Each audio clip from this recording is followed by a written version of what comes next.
ক্যালেন্ডারের একটি নির্দিষ্ট সময় কুড়িগ্রাম গেলে সেখানে পাওয়া যাবে প্রায় 350 বছরের পুরনো একটি মেলা, ঐতিহ্যবাহী। দেখা যাবে একটি ভুতুরে গাছ যেটি কয়েক শত বছরের পুরনো এবং বাংলাদেশের সবথেকে বড় তামাক চাষের সেক্টরটি।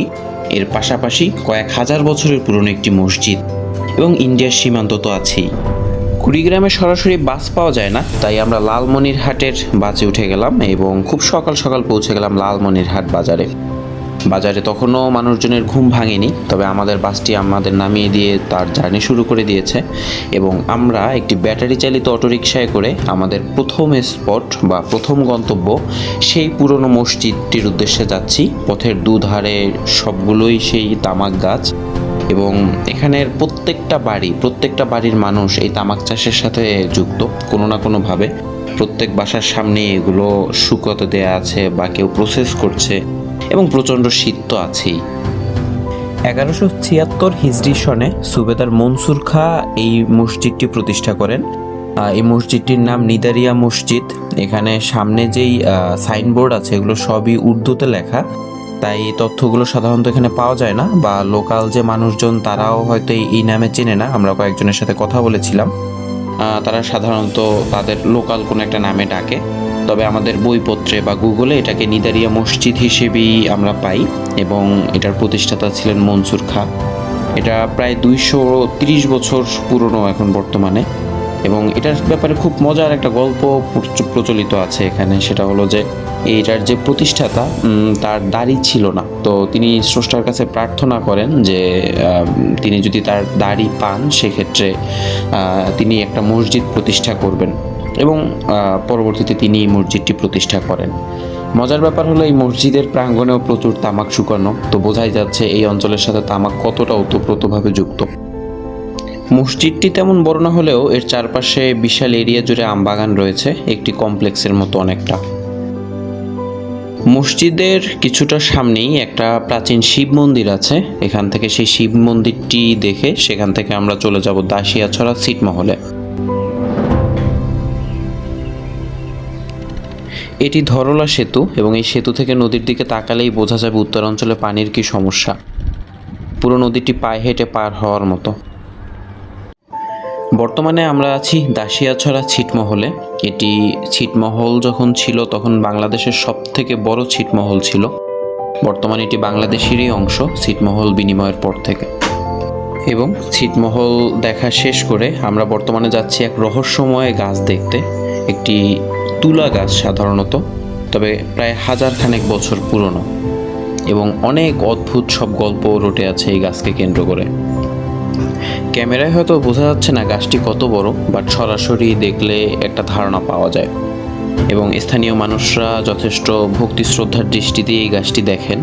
কয়েকবার কাটার উদ্যোগ নেওয়া হলো, শেষ পর্যন্ত কোনোভাবেই এই গাছটি কাটা সম্ভব হয়নি। প্রতিবারই অদ্ভুত কোনো কারণে গাছ কাটার এই প্রসেসটা থেমে যেত এবং এখন মোটামুটি এই গাছটি আর কাটা হবে না এমন একটা সিদ্ধান্তেই চলে এসেছে সবাই। তবে সবথেকে প্রচলিত যে গল্প সেটি হলো যে এই গাছের এই মাঝখানের গুহার মতো যে জায়গাটি, এই জায়গাটিতে একজন সাধু বাবা ধ্যান করতেন। ওনার দর্শন পেতে সবাই এখানে আসতেন এবং একটা সময় উনি রাতারাতি গায়েব হয়ে যান।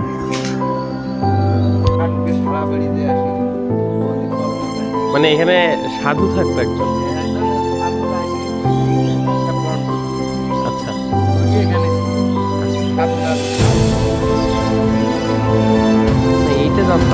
যেহেতু বর্ডারের খুব কাছেই চলে এসেছিলাম, তাই বর্ডারটি দেখে যাওয়ার লোভ সামলাতে পারছিলাম না, তো বর্ডারের দিকে এগোচ্ছিলাম। এখানে সামনের যে সাদা পতাকাটি দেখা যাচ্ছে এটি বাংলাদেশের শেষ প্রান্ত। এই পিলারটি বাংলাদেশের সীমানা, এরপর থেকেই ভারতের সীমানা শুরু হয়। সামনের যে ঘর বা গাছ দেখা যাচ্ছে বা ফসলি জমি, এগুলো সবই ভারতের সীমান্তের ভিতরের।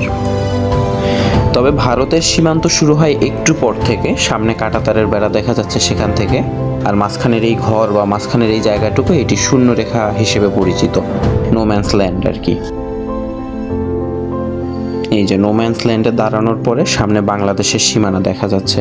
তবে যেহেতু সীমান্তের সিচুয়েশন একটু বেশিই খারাপ, তো আমরা আসলে এখানে দাঁড়িয়ে ছবি তোলা বা রিস্ক নেওয়ার চেষ্টা করিনি, আমরা বাংলাদেশের সীমান্তে ব্যাক করেছি। এরপরে আর অপেক্ষা না করে আমরা ব্যাক করেছিলাম আমাদের মূল আকর্ষণ, সেই মূল জমিদার বাড়ি, নাওডাঙ্গা জমিদার বাড়ি নামে যেটা পরিচিত।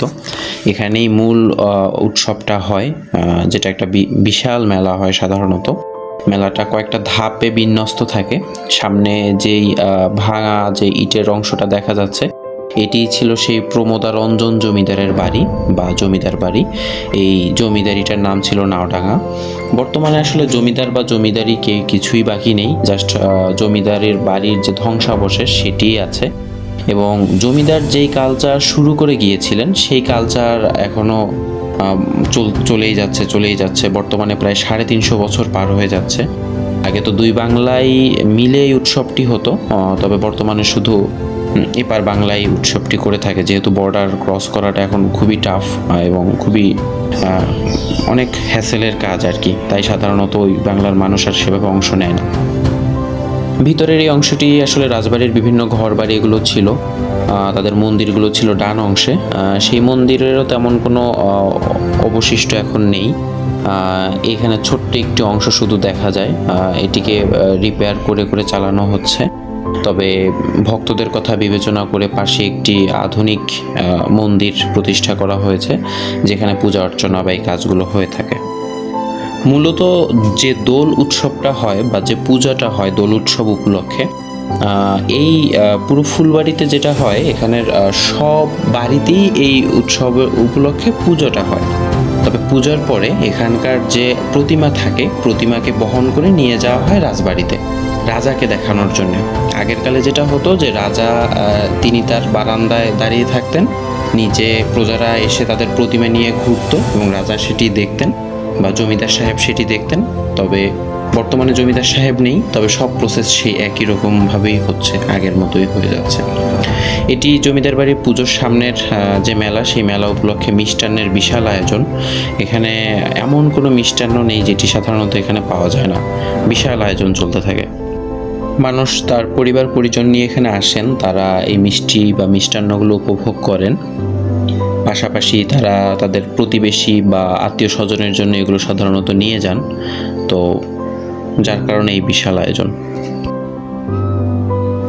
মিষ্টি, বিভিন্ন রকমের খাবার, এর পাশাপাশি যে স্ট্রিট ফুডগুলো সাধারণত আমরা দেখি সেগুলো তো অবশ্যই থাকে। পাশাপাশি সব রকম দেশি জিনিসপত্র বা লোকাল জিনিসপত্রের একটি বিশাল মার্কেট বলা যায় এটিকে। এমনকি এই মেলায় মাছের বাজার পর্যন্ত পাওয়া যায়। আমরা সাধারণত জানি যে পূজা অর্চনার যে পার্টগুলো থাকে সেখানে আমিষ বা এই জিনিসগুলোর একটা অনুপস্থিতি থাকে বা এটা মেনটেন করা হয়, তবে এখানে মাছের বাজারও পাওয়া যায়। আর মেলা বলতে ছোটোবেলায় যে খেলনাগুলো পাওয়া যেত, যেগুলোর কথা আমাদের সবারই অল্প বেশি মনে পড়ে, সেই সব জিনিসই এখানে উপস্থিত থাকে। তো খুব সম্ভাবনা আছে অবাক হয়ে তাকিয়ে তাকিয়ে দেখার প্রত্যেকটা জিনিস। এই যে যার যার বাড়ির পুজো শেষ করে এখন প্রতিমাকে নিয়ে আসা হচ্ছে যেই সমস্ত বাসায় প্রতিমার নিমন্ত্রণ থাকে তাদের বাসায় নিয়ে যেতে। মানে এখানে প্রতিমাই যাবে, প্রতিমাকে বহন করে নিয়ে যাওয়া হবে।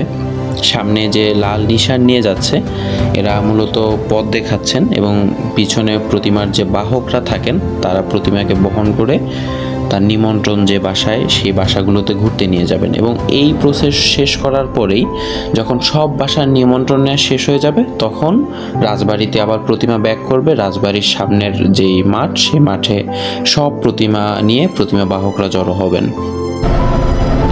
যেহেতু সব নিমন্ত্রণ শেষ করে রাজবাড়ি আসতে আসতে সন্ধ্যা হয়ে যাবে, তাই আমরা আশেপাশের কয়েকটা মাঠেও একই রকম কিছু আয়োজন থাকে মানুষদের জন্য উন্মুক্ত করে দেওয়া হয় প্রতিমাদের, সেই আয়োজনগুলো দেখার জন্য উদ্দেশ্যে যাচ্ছিলাম। আপনারা আনন্দ করেন এবং নিজের গতি ঠিক রেখে, নিজের সামর্থ্য ঠিক রেখে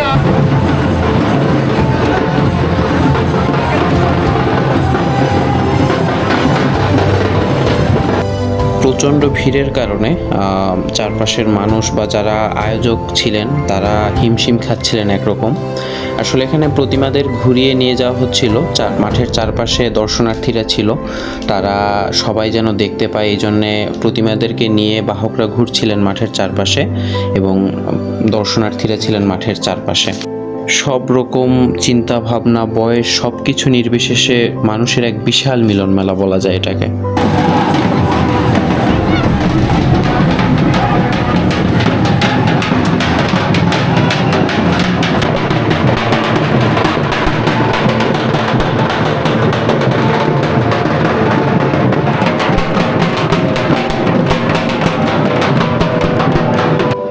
আর দিনের বেস্ট পার্ট রাজবাড়ির সামনের এই সিচুয়েশনটা। একের পর এক প্রতিমা নিয়ে আসছেন প্রতিমা বাহকরা, এবং তারা চারপাশে ঘুরে যাচ্ছেন। দর্শনার্থীরা প্রচণ্ড উৎসাহ নিয়ে তারা অপেক্ষা করতে থাকেন, একজনের পরে একজন আসতেছেন।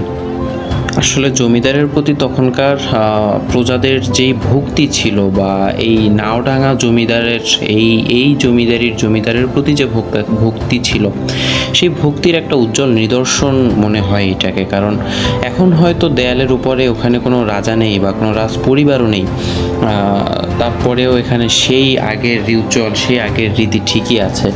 এখনও এখানকার যে প্রজারা তারা ঠিকই তাদের মহারাজের জন্যে তাদের সারা দিন সব নিমন্ত্রণ শেষ করে তারা এখানে তাদের প্রতিমাকে নিয়ে আসছেন মহারাজকে দেখানোর উদ্দেশ্যে, বা তার সামনে তাদের চূড়ান্ত শ্রেষ্ঠ অনুষ্ঠানের আনুষ্ঠানিকতাটা পার করার জন্যে সব মানুষের সামনে। এখানে যারা প্রতিমা বাহক থাকেন তারা সারা দিনের ক্লান্তি তাদের ভিতরে মোটেও এটা বুঝে ওঠা যায় না, তারা যেন আচ্ছন্নের মতো ঘুরতে থাকেন এভাবেই।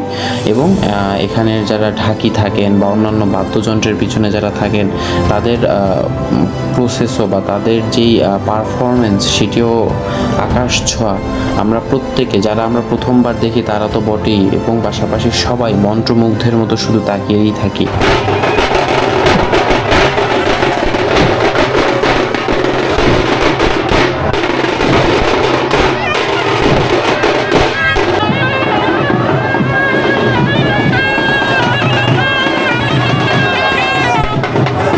এবং এর মাঝের এই করুণ বাঁশির মনে করিয়ে দিয়েছিল যে আমাদের আসলে এই জার্নির সময় এখানেই শেষ এবং আমাদের ফিরতে হবে।